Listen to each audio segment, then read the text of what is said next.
friends, my name is Millie and welcome back to my channel. Today I'm going to bring you I can't even lift this up, giant book unboxing.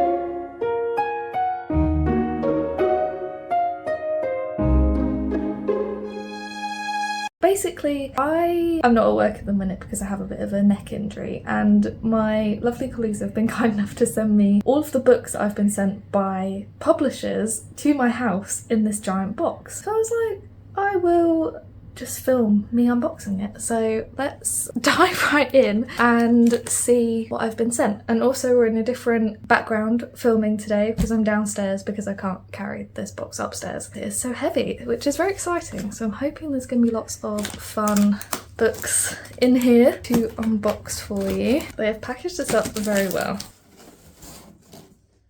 Oh, this is very exciting. I am very excited to open this. First of all, we've got a present from my manager, which is very nice. So let's open that and see what's in there. She's drawn a little cat on there, which is very cute. Oh, these are so cute. So basically at work, I am obsessed with the erasable pens that look like animals. And my manager has sent me 2 packs of the erasable pens, which is so exciting. My mum is currently in the room watching me film this and she is claiming these, I think.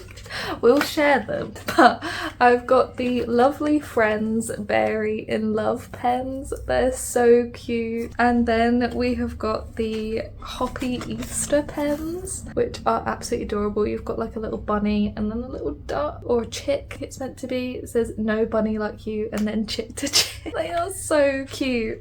Oh, that is so sweet. I'm very thankful to my manager for sending those to me as a little get well present. That is adorable. So let's see what books I've been sent. This is very exciting. Okay, so I have got all of the books out of the giant box now, and I'm going to show you the 3 that are not in packaging first, because I'm assuming these must have come in a box to work and then someone unboxed them without realising that they were for me. But I am very, very thankful to the publisher for sending me these 3 books. So these are all from Penguin Random House, these 3. So first of all, we have got Daughter of Chaos by A.S. Webb. I am so excited to read this one. It's like Prior of the Orange Tree meets Greek mythology. Sums me up to a T, basically. So love the foiling on that one. It is so shiny. I'm obsessed with this owl on the cover as well. And I am just so excited to read this. I've heard nothing but good things. So this is very exciting. So thank you very much to Penguin and to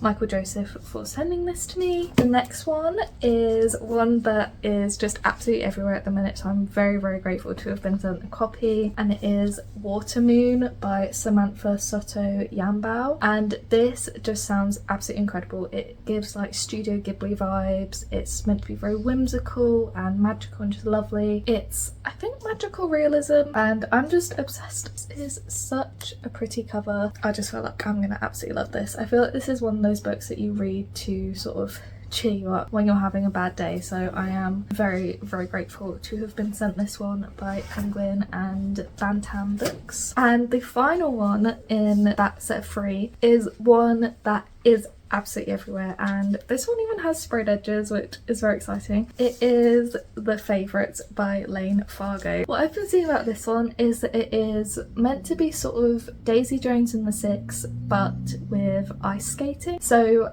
I believe that the premise of it is there's like this documentary about this ice skating duo, and it's 10 years after there was a shocking incident that destroyed their partnership at the Olympic Games, and there's all these other people telling the story, but the main character, Katerina, also wants to tell her account of it, and I've just heard absolutely amazing things. Everyone seems to love this book. It seems to become a favourite once you've read it, so this is going straight to the top of my TBR. I am very, very excited to read this. So thank you very, very much to Penguin for sending me these 3 books. This is very exciting. And now let's go on to the ones that are in the packages. So I've got a whole pile just resting on my lap, so let's just dive right in with this one. So this looks like it is from Team Bookmark, so I'm not sure what's going to be in here. Oh, okay, this is very cool. So This is We Used to Be Magic by B. Ingalls. Now, this is actually written by a Waterstones bookseller. I believe that she is a bookseller at Waterstones Cambridge. So that's actually part of our cluster, which is very exciting. So like kind of representing the side, and I'm just really excited for this one. This is a YA contemporary. It's a debut novel, and you're following Audrey, who is navigating the bright lights of New York for the first time as Ezra returns from studying abroad with a broken heart. Their connection is instant and all-consuming, but when Audrey is confronted with the darker facets of the fashion industry and Ezra's past proves impossible to outrun, will it be enough? Fate brought them together, but it might just tear them apart. That sounds really cool. That sounds right up my street. And on the front you can see it has this gorgeous illustration, and then it says, "I'm gripped by this overwhelming sense of significance. Suddenly, like somehow this night was always going to end with him." So that is very cool. And then you also got this barcode where you can get Spotify playlists to listen to the book with as well, and then there is like a little letter from the author there as well. So that is really cool. So thank you very much to Team Bookmark for sending that one to me. Next we'll go with this one that just fell on the floor because obviously it clearly wants to be chosen.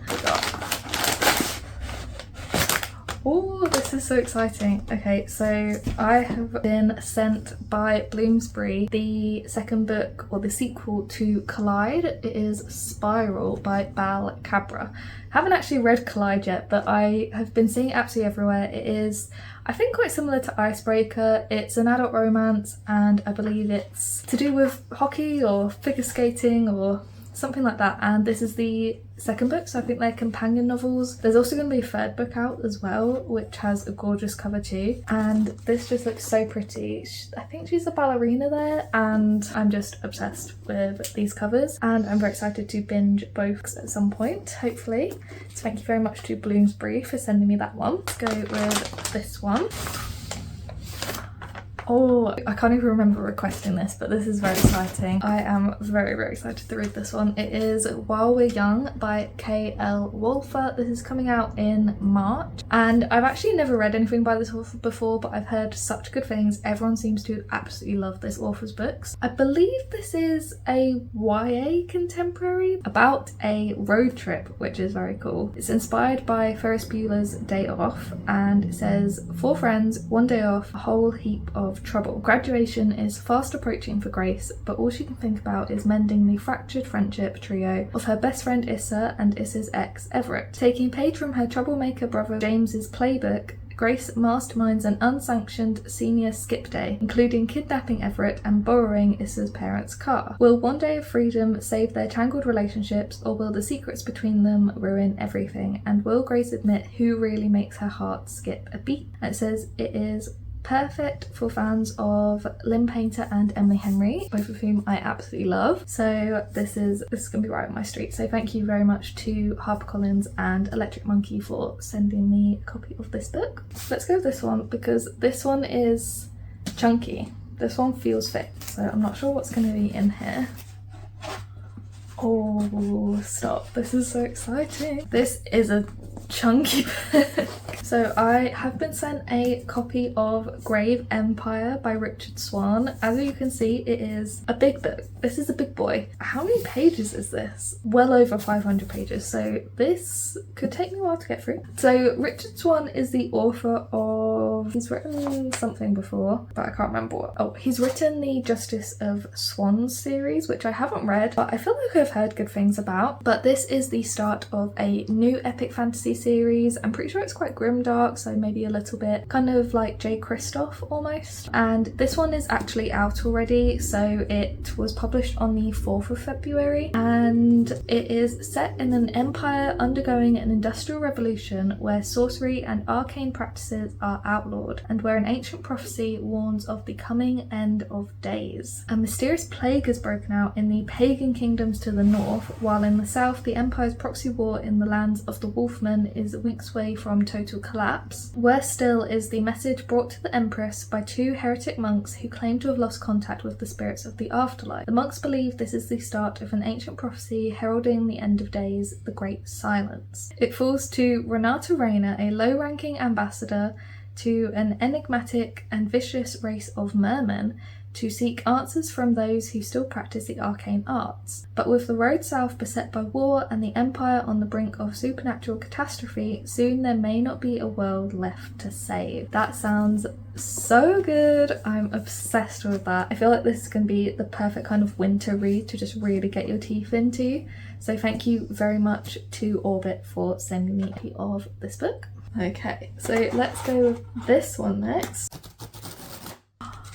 Stop. I'm so excited for this one. This is actually perfect because the other day when I was not feeling great with my neck injury, me and my mum watched Tinkerbell, and this is Wings of Starlight by Alison Saft, which is it's like the origin story of the Queen of Pixie Hollow. I'm all over this. This is right up my street. This is also such a pretty book as well. Like, look at all of that foiling. So it is the sweeping star-crossed romance between the Queen of Pixie Hollow and the Lord of the Winter Woods. So this is sort of right before Queen Clarion is crowned as the queen, and she and the Lord of the Winter Woods have to save their lands because there's a monster or something. I don't know, but I love Alison Saft. She writes such whimsical, gorgeous fantasies, and I feel like she's gonna tackle Pixie Hollow perfectly, so I am very excited for this. So thank you very, very much to Studio Press for sending me this. Let's go with this flat one now, which I think might end up being like bookmarks or something. Got an envelope with nothing on the front, so I'm not sure what that is. I definitely didn't request this, so I'm not sure what this is. First of all, we've got sticker sheet. I love stickers. Let's open this cute little envelope. So first of all, we've got this, which has a little wax seal in the shape of a crow. And try and preserve that so I can keep. So I've never heard of this book or this author before, but it is, I think, maybe like a little bit horror, maybe a little bit thriller, but it is Carrion Crow by Heather Parry. So this is publishing in February, so it might already be out. It's a pretty short little bit. And Marguerite is locked in the attic of her family home, a towering Chelsea house overlooking the stinking Thames. Company, she has a sewing machine, Mrs. Beeton's book of household management, and a carrion crow who has come to nest in the rafters. Restless, she spends her waning energies on the fascinations of her own body, memorising Mrs. Beeton's advice and longing for her life outside. Cecile has confined her daughter Marguerite for her own good. Cecile is concerned that Marguerite's engagement to a much older, near penniless solicitor will drag the family name, her husband's name that is, into disrepute. And for Cecile, who has worked hard at her own betterment, this simply won't do. Cecile's life has taught her that no matter how high a woman climbs, she can just as readily fall. Of course, both have their secrets, intentions and histories to hide.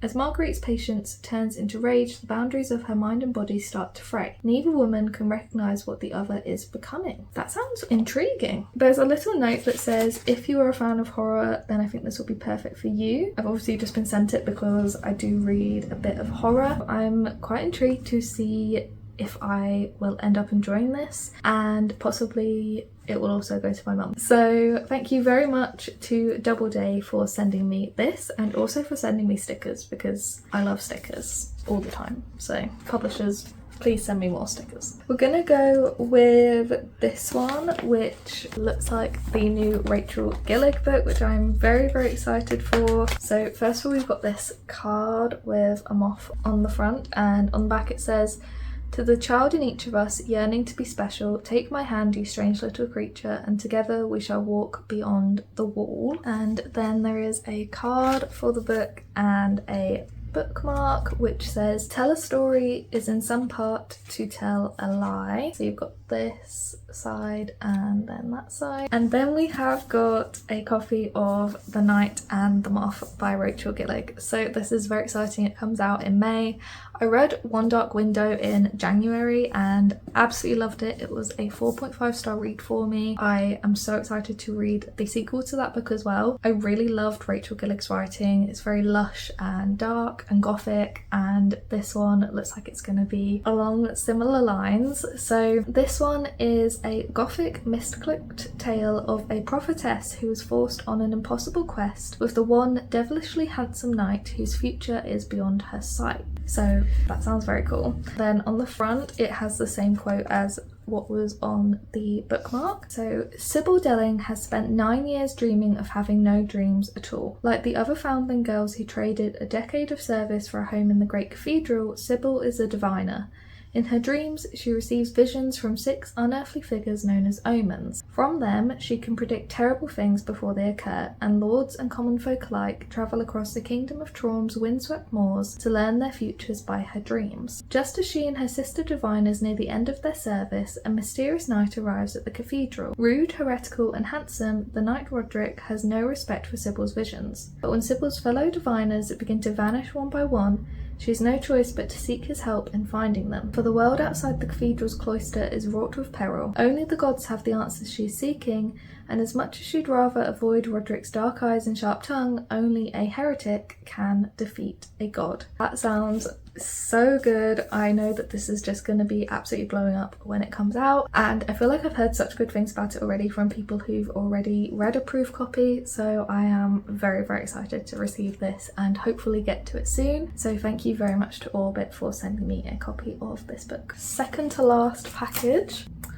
Ooh, that's so exciting. Okay, so I have been sent a copy of The Floating World by Axie O. This is also coming out in May. So Axie O is the author of The Girl Who Fell Beneath the Sea, which I absolutely loved. That was such a good book. My only wish was that it had been longer, but I loved her writing. She's also written a couple of YA contemporaries, which I haven't read yet, but I do own. I'm very excited to read those. This is her next fantasy book, so I think this is going to be so good. So this is what the back looks like, and then on the front it says power, destiny, the fate of multiple worlds belongs with you. Sounds very cool. This is the first in a new romantic fantasy duology reimagining the Korean legend of celestial maidens. Ex-soldier Sun Ho lives in the underworld, a land of perpetual darkness. Possessing just his name and sword, he comes across the score of a lifetime, a chest of coins for hunting down the girl who wields silver light. Ren is a spirited acrobat travelling with her family, but everything changes when they are attacked by a demon. Desperate, Ren releases a blast of silver light and kills the monster, but cannot save her beloved uncle from grievous injury. Determined to save him from succumbing to the poisoned wound, Ren sets off for the mountains, where the creature came from, where Ren herself fled from 10 years ago. Her path collides with Sun Ho's, but he doesn't realise who she is. As the two grow closer, it becomes clear their paths and destinies are more entwined than they could possibly have imagined. I am so excited to read this. I just love Axie O's writing style so much.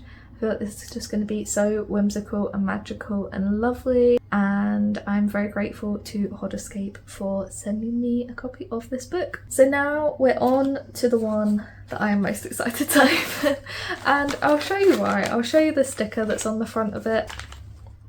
It's the next Emily Henry book. It is A Great Big Beautiful Life. So first of all, let's save that sticker because that is definitely going to go in my scrapbook. Oh my gosh, stop it. This is so exciting. So there's a bookmark, first of all, which I love. So you've got all of Emily Henry's releases on that side, and then on this side you have a quote from the book, and it says, "I could probably be pretty happy talking to no one for days on end if I had enough books around," which I need like tattooed on my forehead. That's just me to a T, which I think is a pretty good sign that Emily Henry has probably once again written something that she's just pulled straight out of my brain. That does tend to be the case with Emily Henry books, is that I just feel like she's written them for me. I'm sure she doesn't actually know who I am, but that is how it feels. So it is Great Big Beautiful Life. I am so excited to read this. I'm going to be dropping everything to read this. Like, this has got to be the next book that I pick up.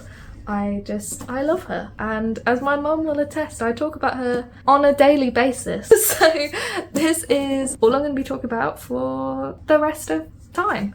So this comes out in April, if you didn't know, if you've been living under a rock. And on the front it says, "Love isn't something you can cup in your hands, and I have to believe that means it's something that can't ever be lost." So this is, I feel like, a little bit of a different book from Emily Henry. It's kind of giving Seven Husbands of Evelyn Hugo vibes, because it involves a famously reclusive heiress, Margaret, who invites Alice to the balmy Little Crescent Island, and Alice knows this is it, her big break. The catch? Pulitzer Prize winning human thundercloud Hayden is sure of the same thing. The proposal, a trial period to unearth the truth behind one of the most scandalous families of the 20th century. Then Margaret will choose who'll tell her story. The problem? Margaret is only giving them tantalising pieces they can't put together because of an ironclad NDA and an inconvenient yearning pulsing between them. It's becoming clear that their story, just like Margaret's tale, could be a mystery, tragedy, or love ballad, depending on who's telling it. This is just everything I need in life. What I'm probably going to try and do is a reading vlog for this book, and seeing as I'm off work at the minute with my neck injury, it might be the perfect time to do so we'll see whether I manage to get around to doing that within the next week or so. But I am eternally grateful to Penguin, to Viking Books, for sending me a copy of this. If you've been here for long enough, you know how much I love Emily Henry, so you know how much this means to me. This is just everything. So I am very, very, very, very, very grateful to have received an early copy of Great Big Beautiful Life. Okay, so these, if I can hold this stack up, are all of the books that I was sent by publishers that my team at my bookshop very kindly got posted out to me, and I'm very, very grateful to have been sent all of these, and now I've got the challenge of trying to fit them in my library. I'm so excited for so many of these, especially, of course, Emily Henry, but also particularly the favourites, because I've heard such good things about that. So thank you very much to every publisher who sent me one of these books, and at some point I'll get around to reading them. Can't promise how soon it will be, but at some point I will read them. So hope you've enjoyed this little book unboxing. Let me know if any of these are on your radar, or if you've read any of these already, like on NetGalley or whatever, and what you thought of them. And I hope you have a wonderful rest of your day. If you'd like to follow me on my Goodreads or my Bookstagram, the links will be down in the description below, and I will see you in another video soon. Bye!